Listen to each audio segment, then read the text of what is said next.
Kes berkaitan dengan budak umur 7 tahun kena rogol tu. Apa jadi pada perogol tu? Okey, Assalamualaikum warahmatullahi wabarakatuh. Saya Datuk Nur Rashikin, Presiden Syarikat Indonesia. Nak maklumkan, ingin memberitahu pada umum bahawa satu kes yang kita telah fight di mahkamah di mana budak 7 tahun telah dirogol sebanyak 4 kali dengan dua lelaki yang berbeza. Dan alhamdulillah kes tu kita menang dan budak ni pun dah kita letak ke rumah kebajikan dan petuduh telah pun dijatuhkan hukuman sebanyak 15 tahun 3 sebatan. Dan cuma lagi satu perogol yang kita masih belum dapat dan kita masih link dengan Interpol. Kalau dia masuk Malaysia dia kenalah. Jadi apa-apa pun saya nak ucapkan terima kasih kepada pihak PDRM dan juga pihak yang bertanggungjawab bersama-sama saya untuk fighkan kes ni, pada wartawan juga dari awal membantu Syarikat Indonesia.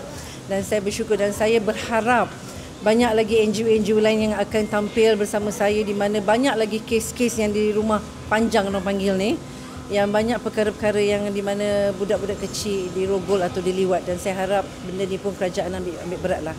Sekian, terima kasih. Ibu bapa dia masih ada di sini atau apa? Apa dia? Ibu bapa kan bapak dia datang ke sini.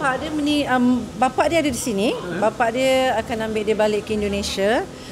Dan bapak dia sekarang kita tengah berurusan dengan pihak kedutaan Indonesia untuk bawa mereka balik lah. So budak sekarang bawa jagaan JKM? Dibawa jagaan JKM dan masih lagi menimba treatment sebab satu tangan dia tu telah berlaku kecacatan. Jadi pihak hospital pun telah membantu untuk membuat fizio pada budak ni. Alhamdulillah lah. Saya bersyukurlah pada kerajaan Malaysia dan juga pihak PDRM yang betul-betul membantu budak ni. Walaupun dia bukan warga Malaysia, dan saya fight kes ni atas humanity, human rights.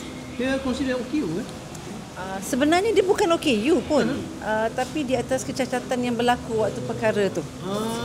Jadi sekarang ni treatment tu masih berlaku lah sampai sekarang, masih dilanjutkan. Alhamdulillah pergerakan tangan dia pun dah elok sekarang. Dan JKM pun hantar di sekolah sekarang ni. Sementara nak hantar dia pulang ke Indonesia, dia masih bersekolah di sini.